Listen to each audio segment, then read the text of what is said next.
goes Strowman to the Mets, and Bauer's tantrum hissy fits. So Gio Romo could have been packaged.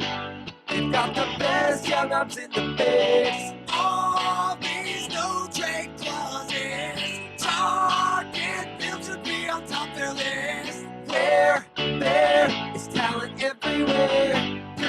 Prepare incoming millionaires. Smith, Green, Coleman, Martin, or Tyson. Watson, Stamen, Wilson, Hudson, and Holland. Wheeler, Wood, Gray, Mosley, Greinke. At the state needs a bit of drinking. Fox Sports North Michigan suck my balls. There, that's that I can control. I just want every single pitch, every single hit. I don't care who we don't get, I just love the way it is. What we need, we've already got.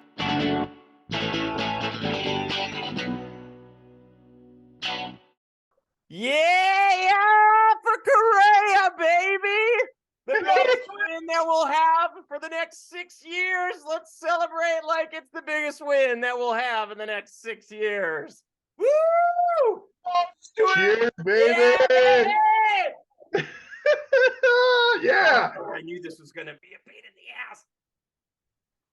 Oh, God, that's about as hard as signing Correa. Don't fucking shoot your eye out, man. Oh, yay! There we go. I don't have a proper champagne glass, so this is going in a mug. Hell yeah. All right, Mikey, give us the lowdown. We know this is better than what we wanted. We would have taken him for the 10 years, $300 million. Would we have not? Oh, I told you I'd have taken him for 10, 12 years, $315 million just for the Giants contract? Just to get the 6 to 8 years of him. And I can't believe they swung what they did. No, Buxton's tweet was spot on, and I can't imagine. What was his tweet? What was his tweet? What'd he tweet? Let's fucking go! Let's fucking go is what he tweeted. I mean, you gotta have this shit ready. No, I can't imagine. It's just going to be nice seeing a happy Buxton having two freaking superstars. Oh, for 6 years, they both their contracts end at the same time. Hey, wait, time out. Let's put it. But we only really have Buxton 3 years because he only plays half the time. That's right. He just played 92 games. But you know what? He's better than Correa in WAR if he plays as many games as he does. No, I mean, it's mathematical. Like, the Buxton would have been worth 5.74 WAR if he played 132 games, which is what Correa played. He played 92. The most since he's played since 2017. He's the best player in baseball when he's on the field. Hands down. So, I mean, I'm just happy we can have the best center fielder in the game when he's on the field. Yeah. A top 3 shortstop. Maybe the best shortstop in the game on the field. In the game. Simultaneously. When did the Twins ever have that? No, Knobloch and Puckett? No, and Knobloch was a second baseman. Hey, Greg Gagne and Kirby Puckett. Yeah. No, and then I was thinking, I mean, I'm not happy we signed Gallo, but I'm looking at the outfield in those 3. If we have Gallo, Kepler, and Buxton, that's the best defensive outfield maybe in the history of the game. I'm just fucking on cloud 9. Yeah, you and me both. I mean, it was hard for me the last few hours of work today. Guy just wanted to get the hell out of there and do this. Okay, so listen to this. The Mets sold $1 million in tickets the day Correa's news was reported about his contract. I'm pretty sure that happened for the Twins last season as well. And now we have literally, for the first time ever in the franchise history, signed the top free agent position player available on the market in 2 consecutive seasons. I just said that to my buddy Chad, and his response was, "Who is the other one?" Same guy, Chad. Same guy. Dude, I know who this guy is. I don't know. He's pretty good. It's only the best player we had on our team last year. And you know what? I was watching Hot Stove for 2 hours today. F Mad Dog, man. He's a Mets fan. Of course he's going to be mad. Oh, no. Looks like Carlos Correa got signed to, God, what did he call it? Nowhereville. Go to hell. At least wow. This is good for baseball. Screw the coast. I'm just freaking stoked. You need the small teams. You need that one. You got to have at least one. Like the Rays have been that for the longest time. Like the Rays have been the best team in baseball over, like up until last year. It was like over a half decade they were the best team in baseball. And so I'm really, whatever. Front office surprised the hell out of me. Really did. This offseason was either going to go really shitty if Gallo was like our signing and we don't get Correa. I mean, we've talked about it before. Like I'm like in resale mode then. Yeah. Up until this point, it was shitty. I mean, it was absolutely terrible. Shitty. It was awful. We've been talking about a Jamie Carroll like off season is what we've been talking about, and they just went out and stole the show. But we are the talk of the town again. We get at least one day out of the year. One day. No, and that's crazy. It's crazy. We're coming up to the playoffs for football, and what do we lead off? We lead off with the Twins. Good job, Twins. F&A. I'm more excited about their season than I am about the Vikings season at this point. Hey, all right, baby. All right, I'm not going to say anything, but you guys know what happened. Let's see. So now what? We gotta go. What's next? Because this isn't enough to win anything. We might win a playoff game, maybe. I would like last year. We were just historically injured, just terribly injured. But I mean, if guys are healthy, we get on top of our rotation is looking deep for once and good. I still don't think it's good enough to win a playoff series, but we just want to get that one playoff win off. We got to get that monkey off our back. So, but do we still need an ace? Yes. Yes. Or at least prospects. I mean, that are going to pan out. I mean, prospect you never know. Well, here are some options. Twins Daily, Ted had a post up there about San Diego being a potential trade partner for either Yu Darvish or Blake Snell. Either of those strike your fancy. If we're just taking on contract and not giving anything up, I'm fine with it. But those are not the guys I want to give my young guys for. Yu Darvish was fantastic last year. Yeah. And they're both rentals, so the contract will be over before we have to give a bunch of money to Shohei Ohtani. So do you think we could do something? Would a team say take Maeda? Darvish? Sure. He's great. I mean, that's the thing, though, is he's coming off injury, so probably not. You got to play him. No, his contract's up. That's a curious point, though, to trade a team who's already dealing with luxury tax issues to give them $3 million and we take shit on back. That's not a bad idea. But then again, Maeda was pretty freaking good. He was the best pitcher on our team before he got injured. Yeah. Yeah, he was. I wouldn't mind to see what he's got because, I mean, now you've got Melee at the top with him. I mean, you got to win at least one of your first two playoff games with those two guys up there, right? Unless you pull the Yankees or unless you pull the Yankees in the first what about moving like Sonny Gray too? Yeah, Sonny Gray was good last year too, and you could sell high on him because I don't know that he's ever played as well as he did last year. This is another option. Okay, so the Marlins are willing to trade 4 of their starters: Pablo Lopez, Edward Cabrera, Trevor Rogers, and Jesus Luzardo. So do any of those strike your fancy? Because one of them really does for me. Yeah, for me, it's Edward Cabrera. It's me too. Yeah. That guy, wow. Holy cow. Well, the contract, first of all, is fantastic because he's, not even arbitration eligible until... Yeah, we would have him for 4 years. He'd be a free agent. Oh, I'm looking at the free arbitration this year. Yep. Free agent in 2027. Arbitration next year. Yep. Yeah. So you get 4 years of a potential ace. He's got the makings of an ace. That's he's really kind of found it this last season. It seems like he pitched 100 innings, had 123 ERA plus with a 3.12 WHIP. Struck out 120 batters in 100 innings. Not too shabby. He's gonna. The problem with him though is he's gonna cost us a lot to get him. But imagine, I've got a guy. You got a guy. I've got a guy. Let Mike finish. Let me quick finish. Sonny Gray's not going to be around next year. He's a free agent next year. He's 32. I can't see us extending him. Tyler Mahle, he's 28. This is his last year of arbitration. I could see us maybe trying to lock him down to be part of our rotation.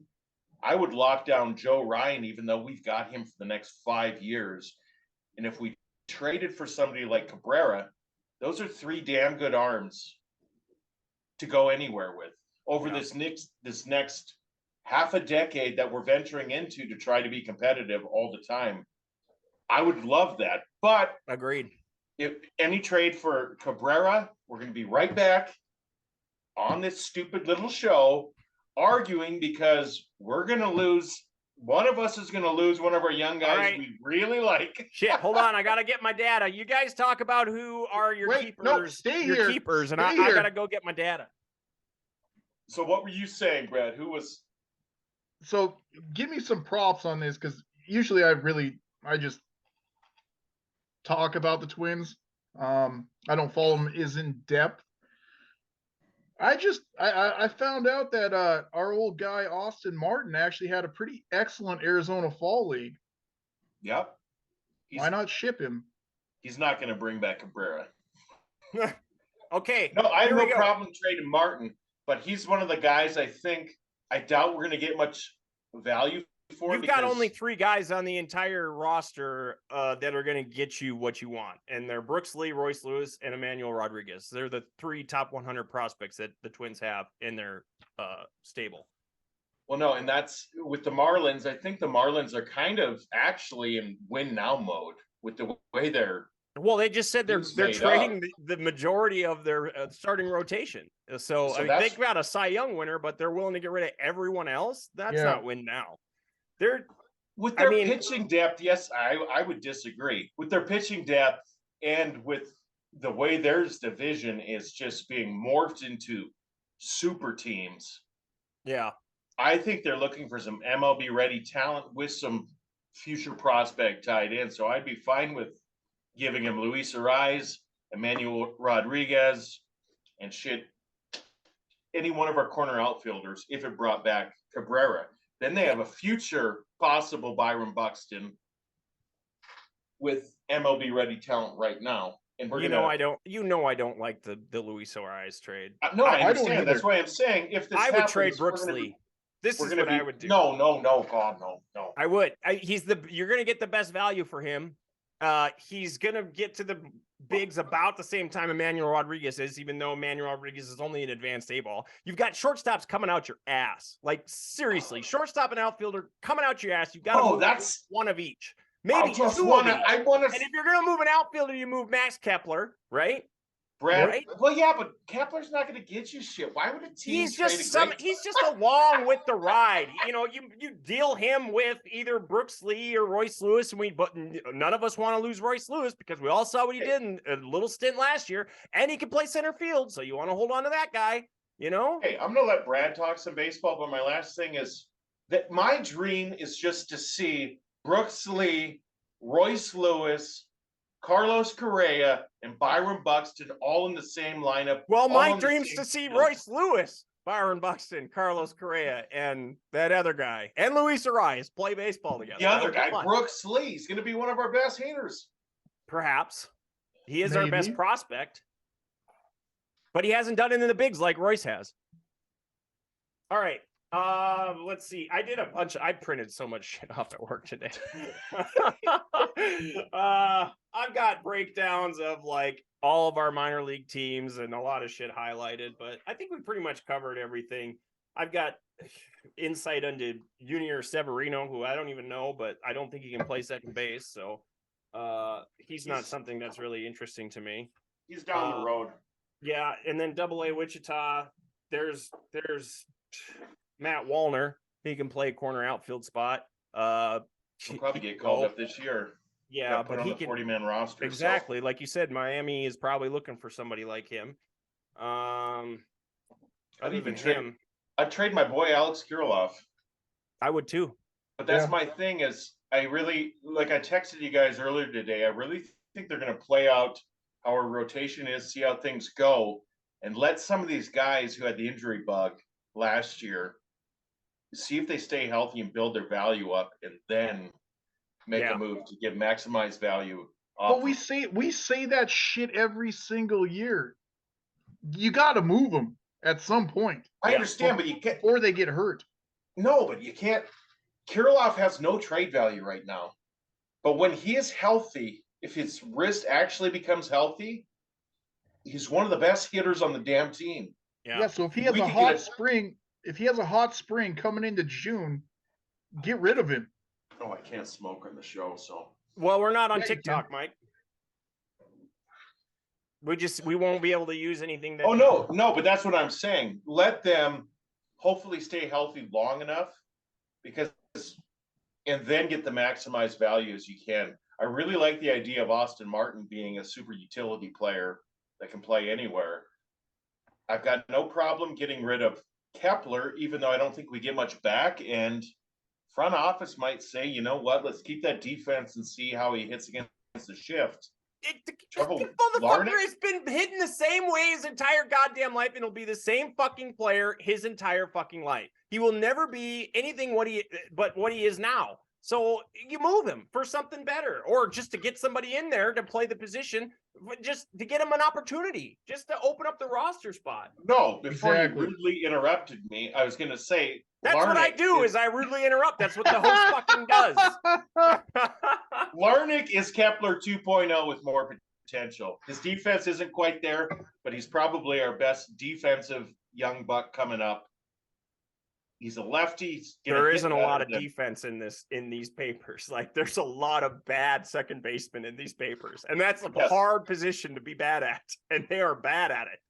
That's why I would love seeing Royce Lewis take second or third until we can move the old man to third base. Where's Polanco going to play? I'm with it. Polanco's got a very sexy contract to any team in Major League Baseball. He is tradable. Super tradable. You know where Polanco plays if we trade Luis Ariz? Miami. Polanco is or San Diego. Polanco's our DH if we freaking move Ariz. How much time we got left, Tony? Oh, I don't know. We were about it doesn't tell me unless we're down to the few minutes, so let's not worry about it. Yeah, we're gonna have to get into the Vikings sooner or later. Yeah, we don't really need to talk that much about the Vikings because it ain't that interesting. Oh, come on, give Brad a little bit of glory here. Okay. Got the doll dressed up in the back with the Vikings uniform on. Isabella in the house. Oh, that's Isabella. Oh, okay. So the Vikings play at 3:30 p.m., which is cutting it pretty close to primetime Kirk Cousins, which means we're probably gonna lose. And who even cares because it's baseball season, baby. Yeah, officially. Woo! Here's the deal. Let's get off the primetime Kirk Cousins. Let's talk about the playoff Kirk Cousins. Well, he did win us a playoff game that and do you know what the world with that touchdown to our tight end against New Orleans. I mean, yeah. 4 games. We've agreed on this show. We are all Kirk Cousins apologists. We will bow down to the best quarterback that we've had in this organization since Randall Cunningham at 40 years old. I'm going against Tony's negativity. Brett Favre, but even older. I'm going against Tony's negativity towards the Vikings. They're fucking winning the Super Bowl this year. It's going to be the craziest fucking road there. But it's going to fucking happen. It would be because crazy. Good things are happening in Minnesota right now. The Twins have given you just an unsubstantiated hope. Okay, and I've got to call you out on our thing last week. Those fucking Packers, they're one of the best teams in the NFL, huh, Tony? The Lions are better. I said the Lions are better. The Lions week-to-week league, man. And I am so jealous of the Lions. I am a Vikings fan who wants to be a Lions fan because watching Dan Campbell deserves an extension until infinity. Just fucking keep that guy in the Motor City forever because he works there. Like that, I don't care. Mentality works. I don't care what their record is. He's the coach of the year. Oh, absolutely. That guy is unreal. There's a winning record in Detroit for the first time. I don't even know. What's the deal with his nose though? It's always so red. And he's always jacked up. What's he doing pregame? Blow. Okay, so hey, let's get back. let's get back to the seriousness of this shit. Okay, well, seriously, Garrett Bradbury's still a question mark for the playoff game.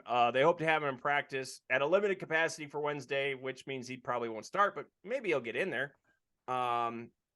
Chris Reed played much better than he did in Green Bay, which isn't saying much because he played terrible, but he's the third string center, and, I yelled at him a little bit, but, who gives a fuck about our offensive line? Who gives a fuck about? Let's get back to fucking Kirk Money Cousins.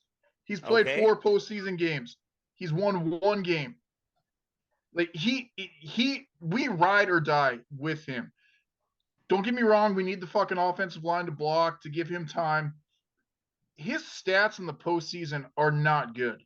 I mean, he's trash. He's terrible in primetime games. I mean, any big game, he's not been good at. No, but this is, and we've talked about it before, though. This is just like a different Kirk Cousins, just his freaking mojo, and that the players actually have his back. I mean, yeah, I've never seen any, like, he's never really had a team around him that's been supportive of him. Like, but now I just love how he stands in there, takes the hit, and delivers a ball on a dime. Just puts a bunch of air under it because you got to do it because he doesn't have the time. They're not in the spot that they need to be. So he's got to figure it out. He's got to play physics, baby, and he's just doing math in his head. And he's making it happen. The only way the Vikings win on Sunday is, number one, if the Giants don't execute their passing game. They have to beat our secondary. If they don't they do can that, run the ball. We know that. Yeah. Which I'm not worried about teams running so much. It's the passing shit. Since we last played the New York Giants, Kirk Cousins has only thrown 2 TDs versus 3 INTs, and he's only surpassed 225 yards. Well, 0 times. Played half of the game in Chicago. Granted. Fair enough, which he did have. And the other half of the game was over by the time. So, I mean, that plays a role, but the game rests on Kirk Cousins. I'm not going to hate him if we lose. I'm not either. I mean, I will consider taking Daniel Jones in free agency if we lose, though. That's interesting. I partially agree. Running quarterback. Give me the running quarterback every time. Shit, give me Colin Kaepernick. Because I haven't said it yet on this podcast, and I ought to. I would take Kaepernick in a heartbeat. I partially agree with Brad. I think half of the game rests on Cousins, the other half rests on O'Connell. He has to take the state of the Minnesota Vikings now. Yeah. And he's got to change up our offensive scheme. Things have to come out quick. It's got to be quick, bang, bang, bang, bang. None of this fucking waiting for fucking routes to open up down the field. We've got to change up our offense. It was encouraging to see them run the ball with wide receivers early in the game against the Bears. Like, that's something where I was like, God, I was waiting for this against Green Bay all goddamn day, and it never happened. And then right away at the start of that game, they're like, let's get the ball in Adam Thielen's hand. Not the guy I would give it to in that situation, but whatever. At least they're trying to change up, the running game a little bit and make it. No, and Brad, I think Brad said it last week. I truly do think they're saving some of our best shit for the playoffs. I don't think O'Connell's that type of coach. I just don't think he's the guy that's going to come up with the creative stuff that Kansas City does. Like, it's not in his. Oh, fuck DNA. Andy Reid. It's not Andy Reid. It's Bienema. The black coach never gets a fucking job for some odd reason. We talked last year, and I wanted him, but the more I think, I don't want him. I like O'Connell. Culture's important, right? Like, we've had a great time watching this team this year. The most entertaining games I've ever seen. They're never out of a game because of their culture, the way they think about the game. So let's move on to something that nowadays I don't know if the fucking NFL's rigged or not. I mean, it just seems so weird how games play out and whatnot. I saw a stat today that, did you know when Brett Favre's last game in Green Bay, his last drive, it was some fucking ridiculous thing. He went last quarter, it was like 3 of 12 passing for 12 fucking yards or something like that. Aaron Rodgers had the same fucking stats. So what scares me about this is just going off of betting lines this year. Minnesota is 7-9-1 against the spread. Spread, Minnesota 3.5. The fucking Giants, they're 13-4 against the spread. Yeah. So unless they've been underdogs more often, probably, even though the Vikings have been underdogs plenty this year. So I mean, I guess we win by a field goal, possibly, maybe 1 point. No, it's going to be a one-score game. Like now, when you're in the playoffs, all the games will be one-score games, unless the Dallas that showed up against whoever they played last week, Washington, shows up against the Buccaneers, because that well, and that's in how I'm feeling this game's going to play out. Like, I was thinking about it. I don't think it's going to be that high scoring because I think they're both going to come out feeling themselves and whatnot. But then again, the over is hit 11 out of the 17 games that Minnesota Vikings have played in this year. Over the last 4 probably games. didn't in the Giants game, though. No. That's what gives me a little bit of hope. Daboll isn't going to let you get the over. Over the last 4 games, New York is 4-0 against the spread. Good betting information, Brad. Fuck, this is a lot better than actually giving our picks. At least we can't be wrong. You're just giving us good information. And then over Minnesota's last 7 games, the over has hit in 6 of those games, minus the Giants game. That's where I'm coming out. I think it's going to be a slowed down game, man. Like, I really Giants want to run the ball. The Vikings want to run the ball. It's going to be, it's probably the under. I'm going to take the under probably for the first time this year with the Vikings.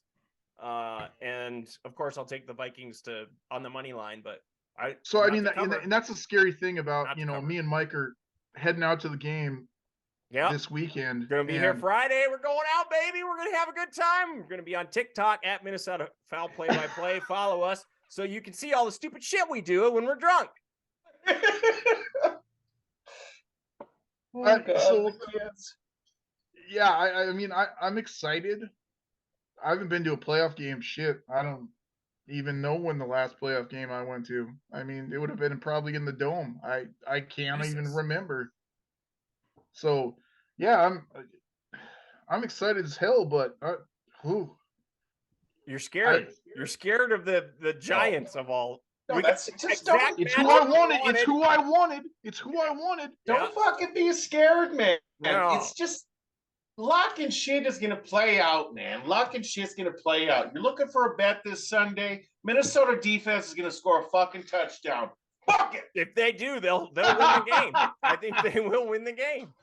All right, let's talk about the Wild for a second. 2-0, baby. Yeah, it is 2-0, and we haven't violated any of the NHL's policies on their ownership or copyright, so don't send us a cease and desist letter. They were 1.5 point underdogs in this game, which is a little surprising considering for the first time in a long time, we're at 100%. Like, all the players are finally available for the Wild. Matt Zuccarello's back. Thank God, because he's a fucking dog. Like, 40 points in 37 games. Just 1 point in 4 games versus New York, however, but I think he might already have a point in today's game. The Wild had a little bit of a bumpy road the last couple of games because injuries. I mean, it happens. They still got 5 points in the last 4 games. That's not terrible. That's just, it's part of the year, and everybody's healthy at the right time because the season's going to get really hard here very soon. If you got 1 point, what are you guys liking about the Wild, and what are you not liking about the Wild? Tony, if you got 1 point, 10 minutes every game, that's 82 points. You're on the verge of making the playoffs, man. On the verge. Like, so you can't, like, at this point, especially in their division where it's always tough. You steal a point, man. You steal a point. Like, take an overtime loss to Buffalo when you can, because Buffalo's good, folks. Like, I don't know if y'all Buffalo's tough. I want to go to Buffalo and watch that team play because they are fun, fast, and that was a hell of a game. And Alex Tuck used to play for us, and he was like a guy I really wanted to see play. No, I got sidetracked, and I did another damn futures bet on all the major sports on the champions. Man, I took the Buffalo Sabres. Like, they're never gonna do it. But it's like, I like this team, man. People should be scared of them in the next couple of years. Any thoughts on the Wild, Mike? I got no thoughts on hockey. I got no thoughts on hockey right now because it's baseball season, baby. Yeah. Yeah. February, baby. Pitchers and catchers report. When do they report? Sometime in February. Are we going to Fort Myers this year? I think we should. We should go to Fort Myers and do a show every day. Love to. I got a buddy actually. We're trying to plan a trip down to Arizona for the baseball classic, which would When's be that? March, beginning of March. Okay. Hey, who's better? Who's better in the World Baseball Classic? USA Cuba. or the Dominican Republic? Dominican Republic. Their betting lines right now, they're equal. Who's going to win it? They shouldn't be. I would take the Dominican Republic hands down. Any day of the week, I would take the Dominican over the U.S. All right. Well, shit, we got 9 minutes left, and we're already at the AEW pay-per-view show on Wednesday. Let's go! Tomorrow, baby. Oh, my God, this show is off the fucking chain. Okay, so Big Bill and Lee Moriarty versus Jungle Hook. How in the hell is this not a pay-per-view? I don't understand how it isn't either. Jamie Hayter and Dr. Britt Baker, DMG, versus Saraya and Toni Storm. Look out for Hikaru Shida to ruin things for Saraya for disrespecting her. It's going to happen. I guarantee. Is that going to make for an unlucky alliance with Dr. Britt Baker? I don't know. Will it? Bryan Danielson, Konosuke Takeshita. Oh my God. Two of the best technical wrestlers doing it right now. Pay-per-view main event number 1. Wow. Jon Moxley, Hangman Adam Page. Main event number 2. Death Triangle, The Elite, match 7 of 7 for the AEW Trios Championships in an Escalera de la Muerta match. That's Ladder of Death, if you don't know. Another pay-per-view main event match. The 2 best trios in the business right now. Please go. I'm out of breath. Is that gorgeous chick going to be reffing any of those? Oh, Ref Aubrey is always reffing at least 2, maybe 3, and sometimes coming in to relieve people. In the last 2 shows, she's relieved a referee each show to finish a match. She doesn't put up with shit. No, she doesn't. My favorite thing about her, she used to be a ballet dancer, and one of the things that she does is if you try to get leverage on the ropes, she will use her very long legs to kick that right off the ropes. Kick your leg right off the ropes. It's fantastic. You're going to see, if you tune in tomorrow on TBS, let's see, it'd be 7 o'clock Central Time, you're going to see probably the greatest network television event that you'll ever see in wrestling history. I mean, WWE hasn't done a show this good. I don't subscribe to WWE because Vince McMahon can get fucked and they treat their wrestlers like shit. So watch this show. You will see literally 3 pay-per-view main events on Wednesday night on TBS at 7 p.m. So is that going to start being like our homework on this show? Is watching goddamn professional wrestling? No, I just did it to piss you off. I really want Brad to become one of my allies in AEW. So like, there's nothing like I never felt more like pride or happiness than when Brad texted me that he was watching last week. Like when I found that out, I was like, fuck yeah, Brad. We're like on a different plane now. We're Dude, like, I ain't besties. shitting you.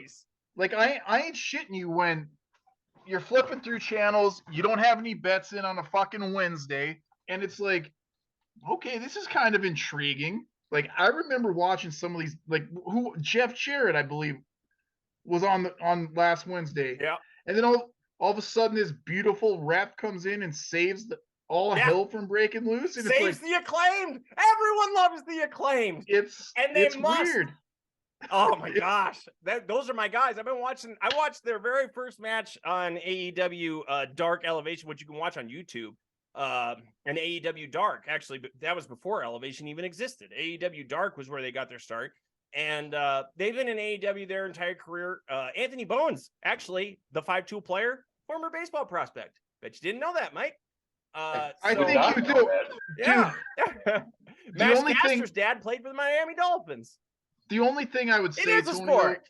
You need to pick a better favorite wrestler, man. Like Butch Cassidy. Orange Cassidy. My God, man. Oh, Orange sorry. Cassidy, freshly squeezed. Why do you think the flag is orange? Sorry. Butch Cassidy and the juice. Sundance Kid, but I mean there should be a wrestler named Sundance Kid or Moondance Kid or something like that, so they can create. He doesn't do it for me. He doesn't do it for me. You haven't watched long enough to really. I haven't. What he's doing.